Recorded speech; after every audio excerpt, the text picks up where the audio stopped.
All rise.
Ceremonial proceedings of the Supreme Court now in session.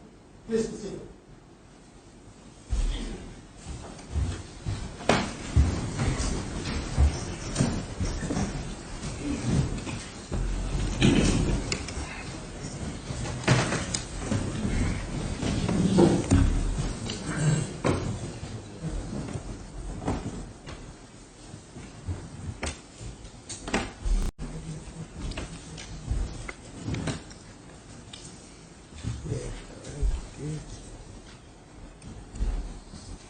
Thank you.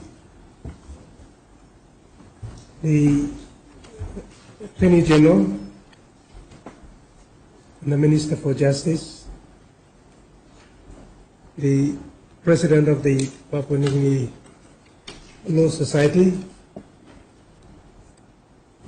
the constitutional officers, public prosecutor, and other heads of the constitutional offices, you present. Welcome to these ceremonial sittings of the National and Supreme Courts to welcome 3 new substantive judges appointed by the Judicial and Legal Services Commission and who have been sworn into office and yet to be formally welcomed, and today is the occasion to welcome them, and that is why we are gathered here today, to welcome those newly appointed judges to be amongst the ranks of the National Court and the Supreme Court judges to deal with matters that are before the courts. And so, welcome to all of you from the legal fraternity, the lawyers of Papua New Guinea. Welcome to this ceremony. Both the senior lawyers, I see all of you here present, together with the Secretary for Justice and Attorney General. Welcome to this occasion. I also want to extend this welcome to the spouses of the judges who are going to be sworn in today. Welcome to this ceremony, together with your children and friends, families that are gathered here to witness this very important occasion to welcome the new judges. New judges that have been appointed were appointed recently. His Honor Justice Paul Tusais, Her Honor Justice Nerrie Pinau Eliakim, and His Honor Justice John Carey. So I'll just briefly inform the gathering here who they are and how they came to be appointed judges of this court. All right. Firstly, I'll deal with Justice Paul Tusais. His full name is Paul Kima Tusais. He's 57 years old. He's from East Sepik, Maprik. His little village is Eliakim, Maprik in the East Pacific Province. Is married with 4 children and 5 grandchildren. And his academic history is that he's got a master's in law from the Australian National University in 2005, and from 1984 to 1987 his honor was at the University of Papua New Guinea and earned a Bachelor's of Law degree in law. Before that, he was at the Ayura National High School, Maprik High School, and Maprik admin doing his primary education. His honor has 3 months bar readers course in Melbourne, Australia, and of course the Legal Training Institute. His honor started with his employment career in 1990, when he was associate to his honor Arnold Ahmed, as he then was. And then he later, in 22nd of January 1990, joined the Public Solicitor's Office and was there for a while, becoming Deputy Public Solicitor in a Public Solicitor Civil from 2001 to 2007. And then from 1990 to 2000, he was the Principal Legal Officer Crimes in that same office.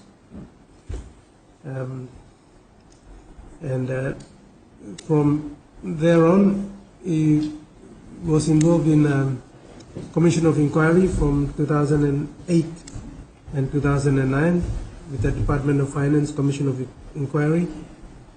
And after that inquiry, we joined the firm of Bokomi Lawyers in the general practice in all areas of law in civil and criminal. And then from March 2011 to March 2012, he was a senior lawyer with the Commission of Inquiry into the Special Agriculture and Business Lease, or leases, SABL. And then from August 2013 to June 2020, he decided to go back to the government and became a state prosecutor, rising to the rank of Deputy Public Solicitor Prosecutor from 2018 to June 2020, when he was called to the bench to act as an acting judge from 11th of June 2020 to 10th of June 2021. And then he served in Kokopo. He was based in Kokopo during his acting term. And on the 28th of June 2022, that is last year, to current, he was confirmed a judge by the Judicial and Legal Services Commission. And so that's how His Honor has made his way through the ranks to come to this bench. So he obviously has had a varied experiences in the Office of the Public Solicitor and the Public Prosecutor, both in the civil litigation and criminal litigation. And so he comes, and some of those years he spent in a private firm and took part in 2 commissions of inquiries. So that's experience from him. So he brings to this bench that experience from his legal practice. So we welcome him to this on behalf of our judges here, and we welcome him to the bench. All right, thank you. So that's briefly His Honor Justice Paul Tusais. All right. I will now go on to Her Honor Justice Eliakim. Okay. Again, I'll tell a history a little bit. Justice Nerrie Pinau Eliakim is 47 years old. He comes from East New Britain province, and she is married with children. Arona is currently married to a Tusais man, and so she lives in Tusais village. She's currently based in Mount Hagen, but when she's in town, she lives at the Tusais village with her husband. Her husband is currently here as well, and is attending this summit. She brings a wealth of experience also from the criminal and civil litigation and commercial matters as a lawyer and as a former magistrate. In her term, she learned some administrative work, both procedural and substantive, when she was chief magistrate. She is strongly committed to maintaining the integrity of the law and have a heart for the community, and she's not afraid to speak out for what she holds to be fair and true. And she considers this job as a challenge to her, and she will attend to it to the best of her ability. Formal education qualifications are that in 1992 she did a grade 10 at the Lay Provincial High School. 1992 to 1994 she did a year 12 in Australia, Playfield College, Brisbane, on ADEB scholarship. 1995-1998 she was at the University of Papua New Guinea and obtained a Bachelor of Laws degree from the University of Papua New Guinea.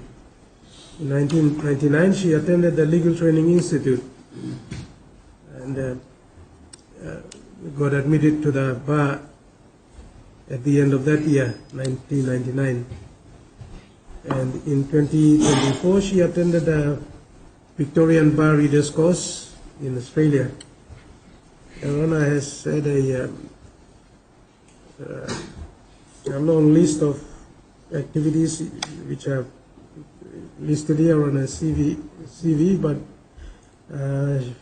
I won't mention all of them, only to say that she was school captain in her days when she was at the Lay Provincial High School, and then she organized the lawyers and accountants corporate games. She was a student rep to the University of Papua New Guinea Disciplinary Committee when she was at the university, and she lectured in 2008 as a family law lecturer at the Legal Training Institute, and she is vocal against violence against women and children in a community where she lives, and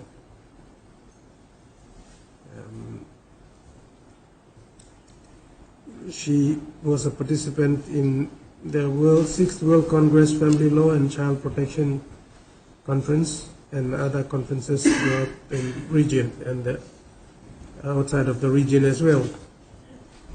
And so Arona started as a lawyer after finishing from the Legal Training Institute. She joined Namaliu and David Lawyers in January 2000 up to January 2002. And then in February 2002, she joined Young and Williams Lawyers and rose up to the rank of associate in that firm of Young and Williams Lawyers. And then after that, in 2008, January, she got appointed as a magistrate in the family and juvenile courts in Port Moresby. And in 2009 to 2012, she was a I'm a senior magistrate at the Boroko District Court as I am dealing with criminal matters there.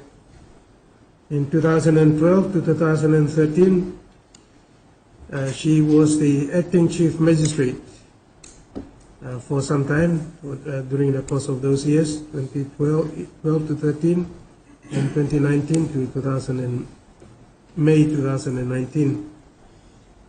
And then in February 2013, she served as a chief magistrate of Papua New Guinea. That is all the district courts of Papua New Guinea. She was the person responsible for the administration of the district courts in Papua New Guinea in the office of the chief magistrate, which is a constitutional office. It's established under section 175 of the Constitution, and so she's had a leadership role in that capacity, and also in an administrative role there as well as the chief executive of the magisterial services. And when magisterial matters were discussed, she was then would become a member of the Judicial and Legal Services Commission. And so that's how she got here to be now appointed as a permanent judge, substantive judge of the Supreme Court and of the National Court. So that's her history. All right, thank you. That's Her Honor Justice Eliakim and the history there. All right, and now go on to Justice John Carey. Justice Carey is from the Bahamas. He's a citizen of the Bahamas, and he was born in 1971. So you can work that out, how old he is from 1971 to this year. And so how he has come into the or got appointed as in the judiciary is, all right. First of all, the judiciary appointed him as a executive director of the Papua New Guinea Center for Judicial Excellence in around 2016. During that term, the Chief Justiceship of Sir Salam Winjia. We advertised the position for that position of for the executive director for PNG CJE.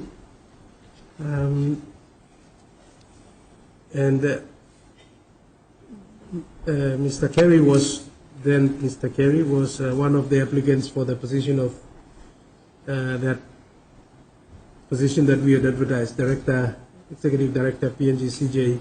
Both himself and now Justice Dingake both applied for that job. We went to, me and one of our advisors, Paul Kelly, Chief Justice India, sent me and him to Sydney to interview the both of them. And I interviewed them, and I said no. I had to appoint. I recommended to the Chief Justice India that Salamo that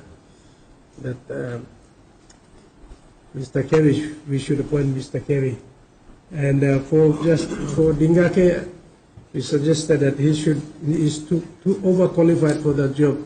Because he was already a judge in his own country, and to get him to be an executive director at PNGCJ would be a demotion.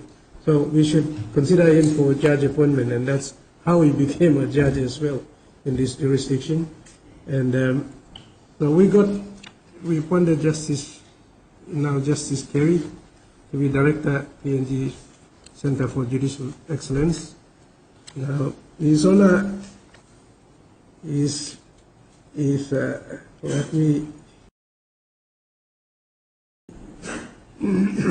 let me give you his history in relation to, he will obviously tell his own history as well. Okay, His Honor he's got a number of degrees in, and he can tell us more about those. But he's also graduated in law as well in his own country, and he practiced commercial law in his own country in the Bahamas, and served some time as a lawyer in our region in Fiji for some time before going back. And so he has practiced in his own country, and we decided that after having served our judiciary as executive director of the Center for Judicial Excellence, and that he had also played a big role in training of our judges, and his practice of the law in his own land in the Bahamas and at the Cayman Islands, that we should give him a go at being a judge. And so a recommendation was made to the JLSC, and the JLSC decided to had confidence in him and decided to try him out as a judge. And so that's a little bit of his history. I'm sure he can tell us a little bit more himself when he's asked to speak to all of you and all of us. So that's how His Honor Justice Carey has come into the bench in Papua New Guinea. All right. So those are the comments from the judiciary in relation to the appointments of the judges that we are welcoming today. All right. Thank you. Attorney General.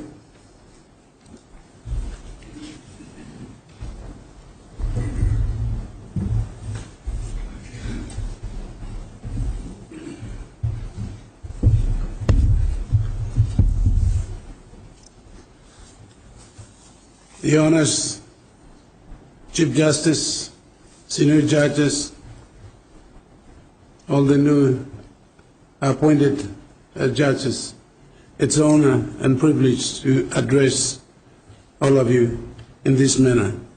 It's unusual, a politician to address judges, but it gives me, because of the responsibility that I have, I come stand before you.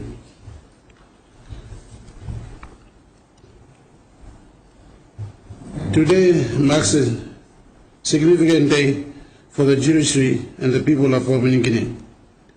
I'm honored that in my term we have reached a legislative requirement of 40 judges. To be a judge is very competitive, and we have deliberately maintained it to be competitive, because of judge holds the highest office in the country. On behalf of Marabe Rosso government, Department of Justice, Attorney General, and the Judicial Legal Services Commission, I welcome the members of the judiciary, Chief Justice, judges of National and Supreme Court, lawyers, staff of NJSS, and members of the public. In my time as Minister for Justice, Attorney General, and Chairman of Judicial and Legal Services Commission, I will ensure that the highest form of integrity is upheld and the independence of judiciary is safely guided and maintained and respected. We have already taken steps to protect and strengthen our institutions, one of which is the independent implementation of the appointment and disciplinary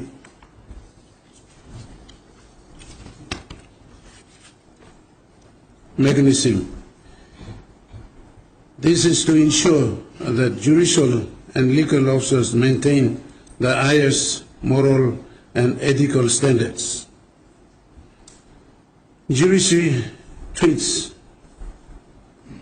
on a very thin line of trust, and it is time to restore confidence and trust back in the judiciary, and it starts with the appointment and the disciplinary processes.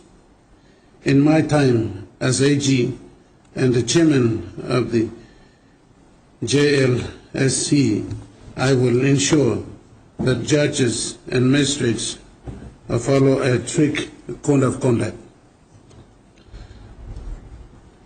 The same will apply to all law officers appointed by JLSC, which include the public solicitor, public prosecutor, state solicitor, state solicitor general, chief lands title commission, secretary of NSS, NJSS, and a registrar of national court. Both judicial law officers will be expected to sign a code of conduct upon appointment. I would like to highlight that judges are taking too long, and I understand the workload and pressure that is you guys, that judges are going through. But it's also a responsibility placed upon by the Constitution and people of Papua New Guinea to respond to the people's demand that justice must be delivered on time. Delayed in judgment is denial of justice that is provided in the Constitution, and I would like to encourage judges to uphold this in principle.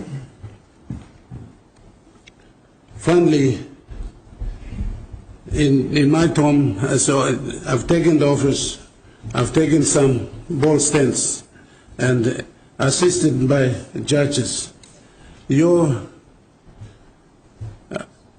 We've worked together, and Chief Justice has been helpful in maintaining this. So far, Chief Justice has represented you well, judges in the government, to put your case across whenever we can. We have to help where we can. Funds this year, government has provided and helped to complete the courthouse.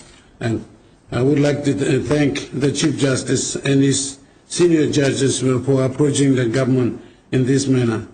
My voice is there, but your push has helped a lot. With the appointment of new judges, the bar is raised.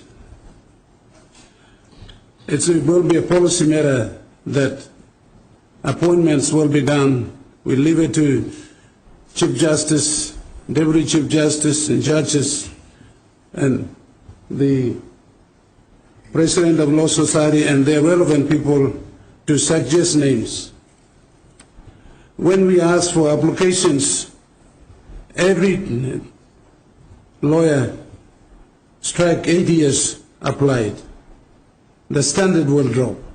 We must uphold and choose people to apply.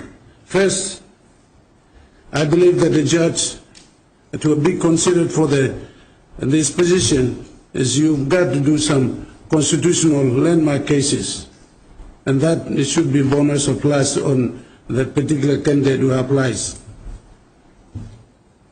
And they have to practice for quite some time, and in order to apply, get this.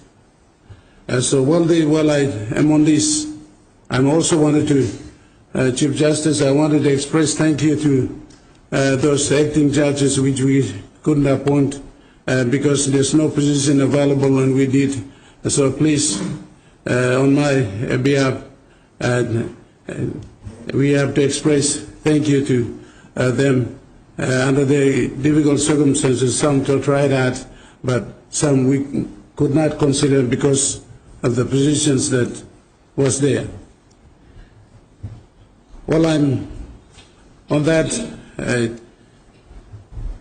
Chief Justice, we in the this Parliament sitting, I hope we will get it past the 40 judges to 60.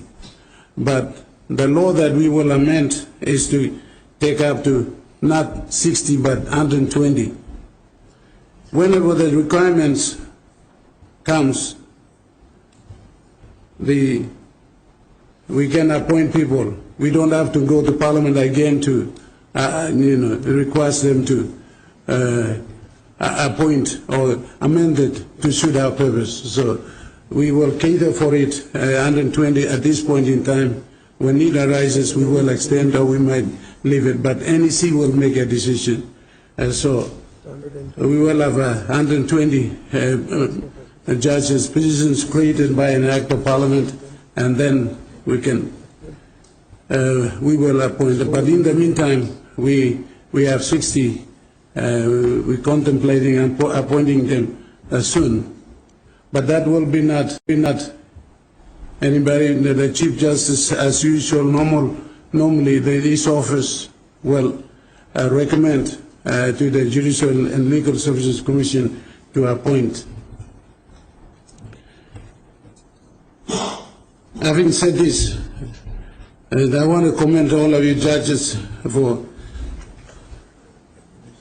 tireless efforts you are putting in. I know, being an associate, I know what it is to sit at the back, write judgment. It's not anything said that goes by. We have to go back, study, do research. You do it, and thank God you carried this country this far. God bless all of you and your family for what good work you have all done. But there's always a room we can improve on it, because you are judge, I'm sitting an Attorney General. This is only one job. When I sit here, nobody else will come and sit here. There's only one job. And the Chief Justice, that's only one job you have. The judges you own, that's the only job you have.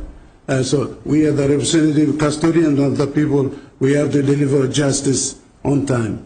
With this, I wanted to thank the new judges, and I want to welcome all of the new judges being appointed.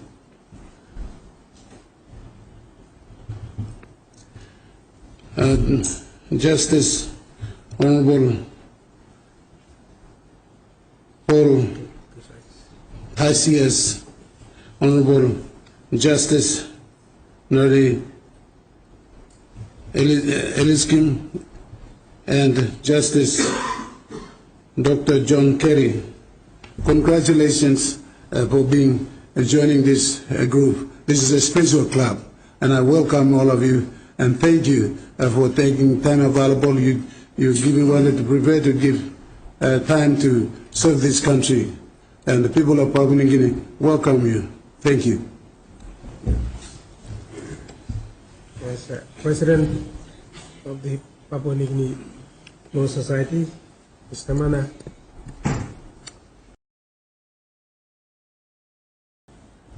The Chief Justice of Papua New Guinea, Sir Gib Salika,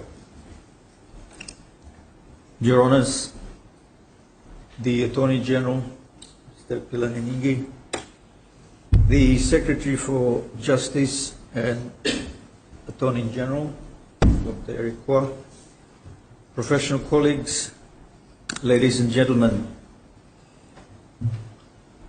Today's sitting is a special and uplifting occasion as we welcome Justices Tusais, Eliakim, and Carey to the bench of the National and Supreme Courts of Papua New Guinea.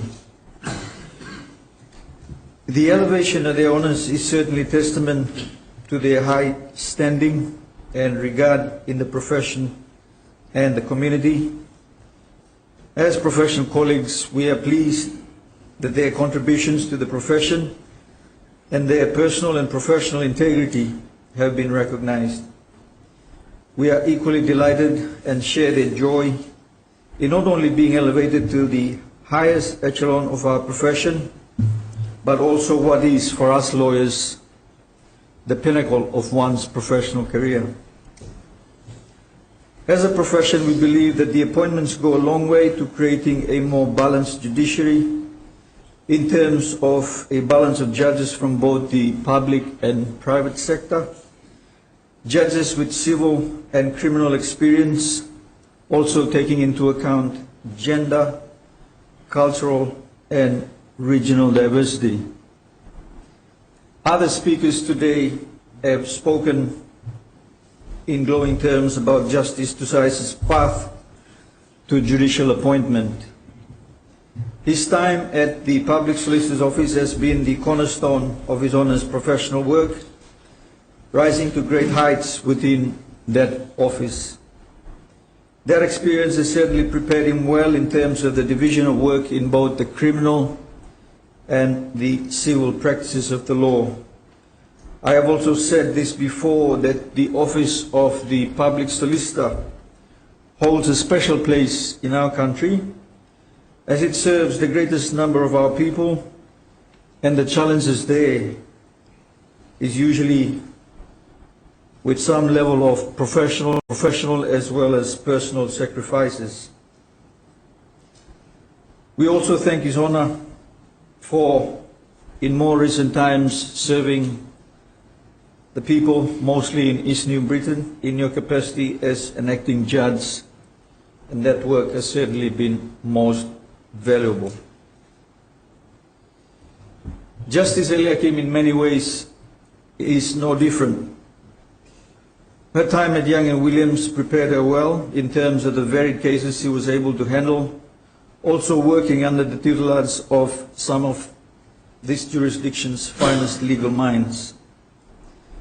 The magistracy, particularly her time as Chief Magistrate of Papua New Guinea, was also a stamp of approval in her demonstrated capacity for administrative proficiency and getting things done in a timely manner.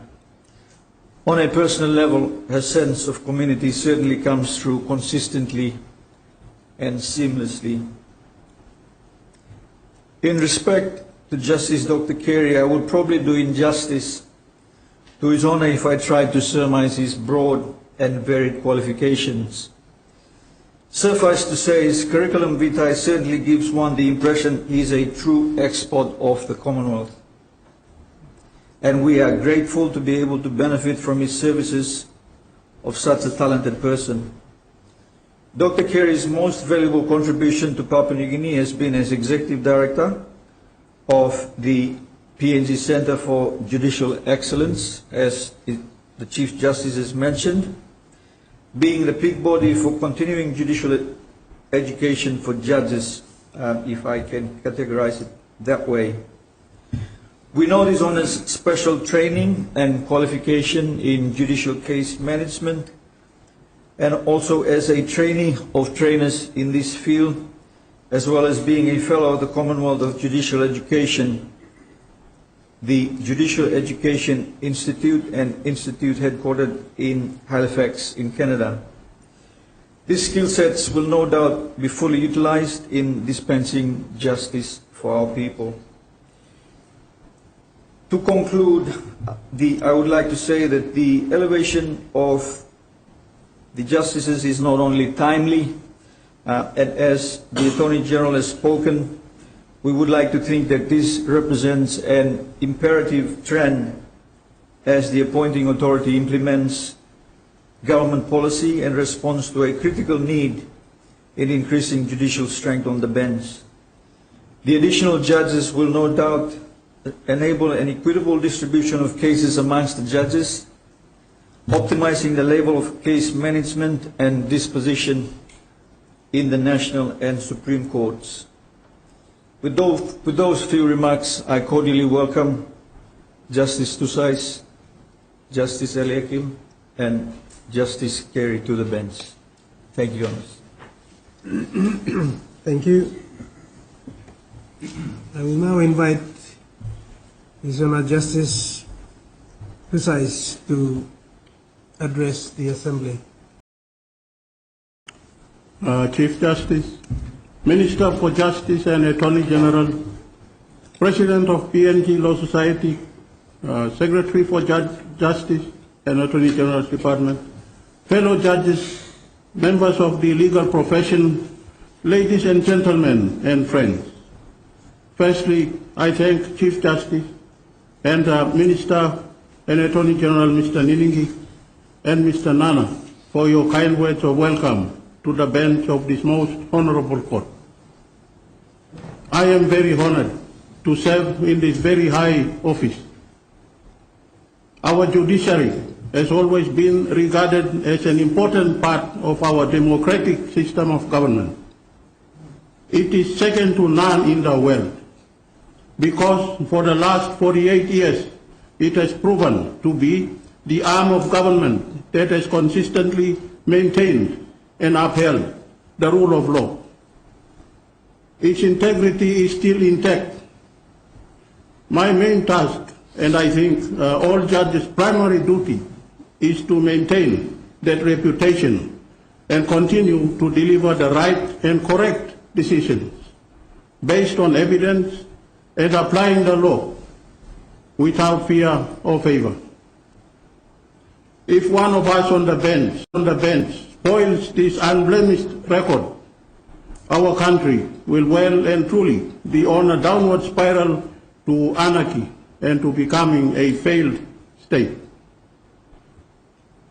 I would like to thank our Chief Justice, Segib Salika, for recommending my appointment to the Judicial and Legal Services Commission, first as an acting judge, then recommending extension of that acting term for a second 12-month period, before finally recommending last year that I be made a permanent judge. I also thank those judges who supported my permanent appointment. I hope that during my tenure on the bench, I can justify the trust and confidence that your honors have had in me. I also thank the Judicial and Legal Services Commission for accepting the Chief Justice's recommendation and confirming my appointment. In particular, I would like to thank Minister Niningi as Chairman for the Judicial and Legal Services Commission for this reason. My second term as acting judge ended in late June 2022. I thought my substantive appointment would wait until after the election, but I got confirmed during that period. Thank you. Along the way, I have received tremendous support, guidance and encouragement from many colleague judges. I have also been greatly assisted by my personal staff, as well as staff of the Judicial and Legal Services, both in Waigani and in Kokopo, where I have been based for the last 2.5 years. I would like to thank them all from the bottom of my heart. I also want to thank those who have helped me to come this far.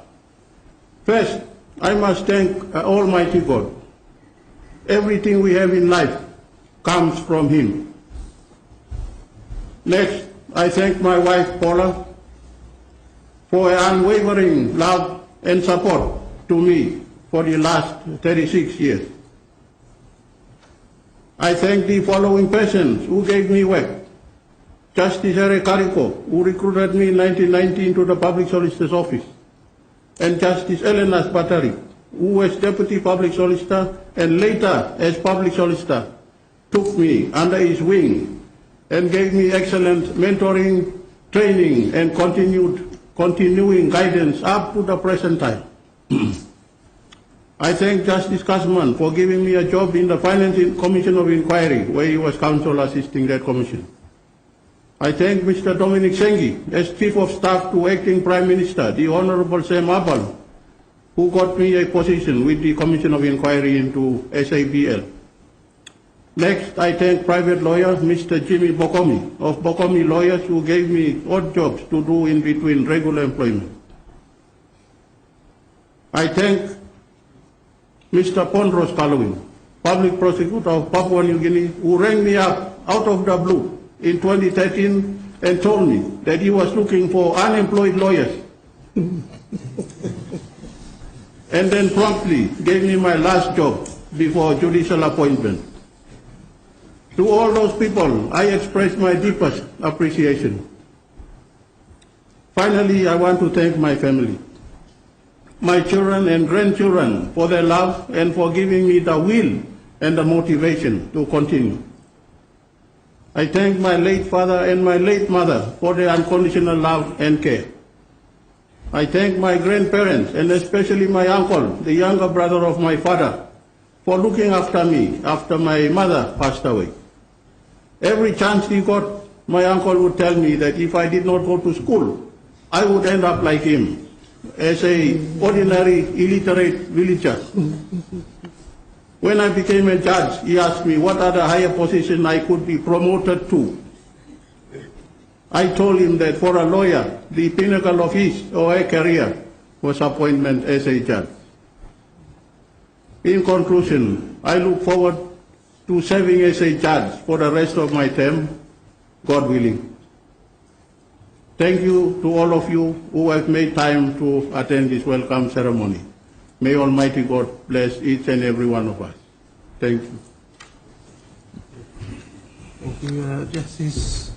I'll now invite Justice Eliakim to address the court.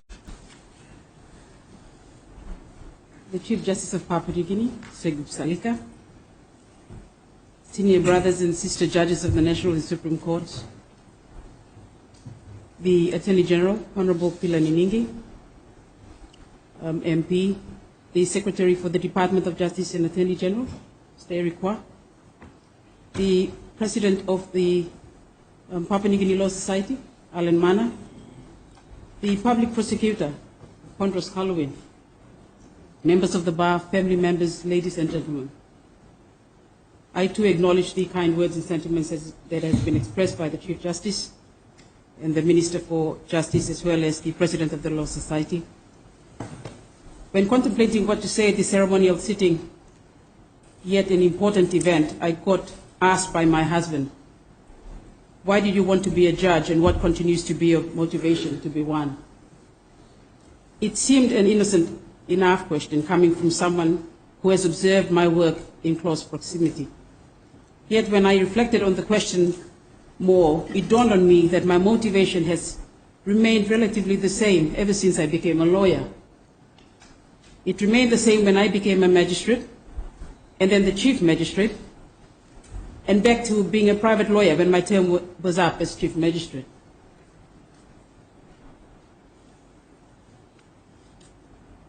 So I replied to my husband, and I said, apart from the fact that being appointed a judge of the National and Supreme Court of Papua New Guinea is the pinnacle of a career in law, I've always had a passion for public service.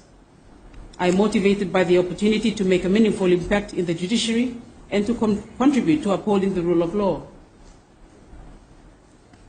I am therefore greatly indebted to the Judicial and Legal Services Commission and the Chief Justice for the opportunity to continue my service to our people, but this time at the higher calling of being a judge of the National and Supreme Courts of our country. Thank you for the confidence shown in me by this appointment. I am also ever conscious of the highest caliber, expertise and experience of the serving judges of the National and Supreme Courts. I am equally aware and appreciative of the judges who had trailblazed our higher courts before us. You all will forever be my inspiration to also serve our people with the highest distinction for the 10 years of my appointment. I also thank everyone who has had a hand in my appointment, to my senior brothers and sister judges who have one way or the other put in a good word for my confirmation also. I sincerely thank you. Please allow me also to make a special mention of Justice Tolikan, who demanded I be posted to Mount Hagen during my acting appointment. Justice Tolikan was right. I learned a lot under his direct supervision and mentorship. Similarly to Justice Kumi and Justice Robert Lindsay for their encouragement in Mount Hagen for the past 2 years. Another colleague who's also checked on my progress was Justice Murray. Although based in Ley, Justice Murray never failed to make her time available when I called. There are many other justices whom I also called on for help and advice. There are too many to mention by name, but I say boine tuna to all of you. Finally, it will be remiss of me not to acknowledge another mentor, but outside of the bench. I refer to Mr. Greg Shepherd and his staff at Young and Williams Lawyers.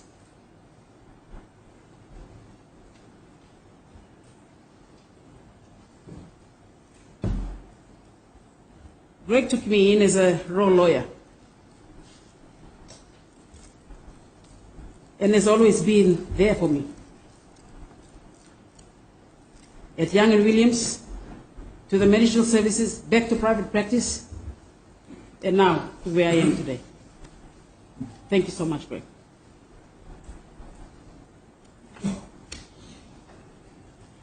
Not many have this opportunity, so I also give glory and honor to the God Almighty for being one of the few fortunate ones to be appointed. And I acknowledge the enormity of the task expected of me, and I hope I can discharge my judicial responsibilities as competently and ethically as my esteemed and learned brothers and sisters who are presently serving our courts and those who have gone before us. Our families have also ridden our successes as well as the challenges that we have faced. They have provided invaluable support in more ways than one. And for this, I acknowledge some of my family members and friends who are in the courtroom today, particularly my husband Cora, and our children Jacob, Raymond, Leilani, and Emily. I also acknowledge my siblings who were not able to be here today, as well as my mother, Mrs. Lydia Eliakim. Thank you for all the support that you've given me throughout the years.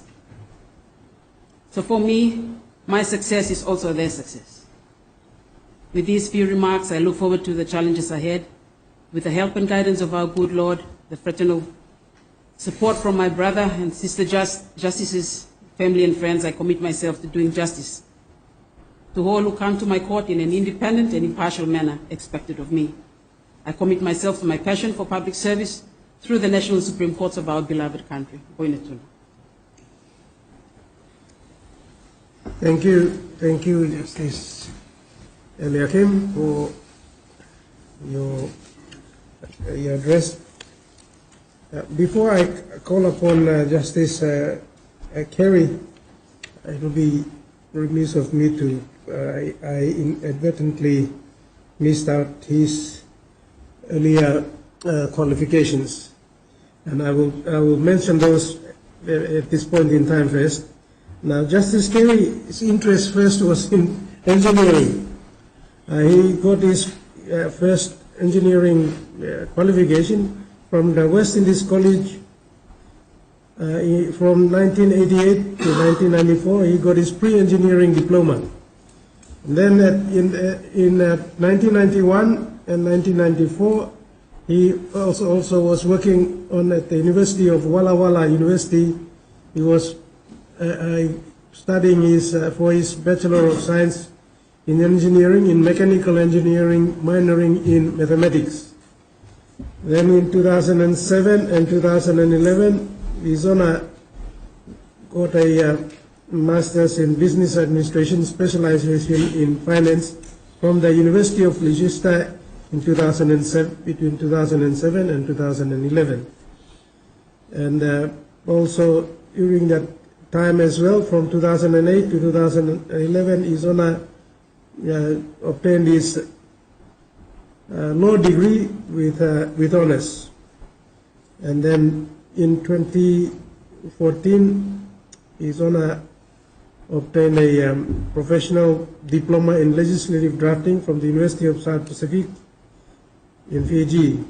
And Izona then got his PhD or a doctorate in financial services and law from the Michael University in 2016. His Honor was admitted to practice as a lawyer in Fiji and in the Cayman Islands, and made him eligible for admission in the Commonwealth Caribbean. And he's practiced law in the Caribbean Islands and, of course, as I said earlier, in the Bahamas in criminal and civil litigation, and as consulting lawyer in the Bahamas in civil litigation. So with those, I will, a few remarks in relation to which I missed out earlier, I will now ask His Honor to address the court. The Honorable Chief Justice, Chief, Sir, Gibuma Gibbs Salika, fellow judges, Honorable Attorney General and Minister for Justice, the Honorable Pila Naningi, Secretary for Department of Justice and Attorney General, Dr. Eric Kwa, Mr. Alan Manor, President of the Law Society, legal practitioners, family and friends. Thank you, Mr. Attorney General and Minister for Justice, and Mr. Manor, President of the Law Society, for your kind and generous words. There are moments in one's life where the consciousness of that time can be so overwhelming. This is usually associated with milestones or checkpoints in our journey of life. Today marks such a milestone for me, where I contemplate the present and what it means for me in my life's journey. When I started my path to becoming a lawyer, it had never occurred to me that I should consider or even aspire to be on the bench in my future. Never. Studying the great legends of the bench, and I did my law degree at University of Liverpool in the United Kingdom, persons such as Lord Denning, who is still known today to law students because of his groundbreaking rulings such as Central London Property Trust and High Trees House Limited, which gave deserted wives the right to remain in the matrimonial home. Or Lord Atkins, who in 1932 handed down a judgment that would become one of the most significant cases of the common law world, Donahue and Stevenson, which established the foundation of negligence law that is still used today. I would not have been able to tell you I would one day have this privilege to contribute to jurisprudence as a judge. Within the Papua New Guinea context, Sabiri Kidu, as the first National Chief Justice, had a lasting impression on my perception of a judge and how to transition from being a lawyer to a judge. Our current Chief Justice, who is the longest serving judge in Papua New Guinea, demonstrates fidelity to faith and truth in improving access to justice for Papua New Guineans, and has certainly made an indelible impression on my professional development and now ascension to the bench. This reality then should serve as a motivating point for future lawyers and those who have a vision for their lives on what contribution they can make. I am truly humbled by this moment and embrace this responsibility in this role as a judge of the National and Supreme Court of Papua New Guinea. The independent state of Papua New Guinea marked its independence on the 16th of September 1975. Many of my generation, I'm 51, would be considered the independence-born generation when we reflect on time and the reality that we are living in 2023. I digress for a moment on a calling that has captivated me since my coming to Papua New Guinea in 2017. The concept of judicial education, which I have embraced as a judicial educator, and I will continue to champion as a judge, is one that is advanced in Papua New Guinea under the leadership of our Chief Justice, and I have been privileged to lead the organization PNG CJE in the delivery of judicial education and training for judges, magistrates, and court staff in Papua New Guinea, and we have now for the last 2 years have consistently provided programs for 14 Pacific Island judiciaries. So part of my administrative responsibility will continue to include work with PNG CJE as we transform judicial education in PNG, the Pacific, and the Commonwealth. As the Regional Council member for the Pacific for the Commonwealth Magistrates and Judges Association, I can say with certainty that our contribution from PNG in judicial education is well regarded. And with the good team that we have in place, I envision greater successes in the coming years. One of the simplest ways to state what to me embodies being a good judge is fairness. All of us understand fairness and what that means to each of us in all circumstances. I accept that decisions that I may make from time to time in court may not be popular, but I expect that all who seek justice in a court for which I preside will be able to leave the court saying, that judge was fair. The Bangalore Principles of Judicial Conduct, which establishes standards of ethical conduct for judges, which has been accepted by judiciaries around the world, including PNG, states the following values. They are independence, impartiality, integrity, propriety, equality, and competence and diligence. As a judge, I will perform my duties without favor, bias, or prejudice. I think of my late grandmother, Mrs. Edna Smith Carey Lewis, an African American who finished year 3, got married at 15, only to have her husband pass, my late grandfather, at the age of 36, leaving her with 6 children and no support. Yet she rose above that life of poverty to be able to financially contribute to all of her grandchildren, almost 30 of us, including me, and we all went to university, in my case 35 years ago. And so I'm grateful for the prayers and support of my late grandmother when she was alive, my late mother, Mrs. Shazara Carey, who only passed this year, and my living father, who's an academic, Dr. John Carey, who at 83 years old still reminds me I am his son, no matter what position I ever hold in this life. I thank the Judicial Legal Services Commission for placing their trust in me to hold this constitutional office, of which I am obligated to uphold the Constitution and be a guardian of justice for the people of Papua New Guinea. This is no easy task. However, I am confident that I will do what is necessary to improve access to justice for the people of Papua New Guinea. I want to thank the Chief Justice, Sir Gibbs Salika, for affording me the opportunity to serve on the bench through his counsel and support, which has brought me to this day.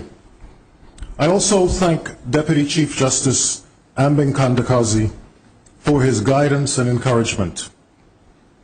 My wife, Mrs. Ebony Carey, has given so much to me over the many years to support me in my professional career as a lawyer, and I've practiced in 3 jurisdictions, 2 in the Caribbean, 1 in the Pacific.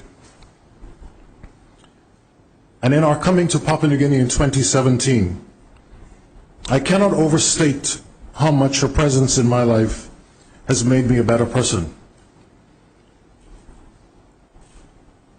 I want to thank my children, Khalil, Hassan, Amar, and Janan, all of whom were unable to be here today due to exams in school. I accept this responsibility as a judge of the National and Supreme Court with great humility, and I thank you all for being here to welcome me to the bench. Thank you. Thank you, Justice Carey. That brings us to the end of the formal ceremony. Mr. Associate, we will now agenda court, and there's some refreshments at the foyer after this. So you are all invited to those refreshments. Thank you, Mr. Associate. You can agenda court. All right. Ceremonial.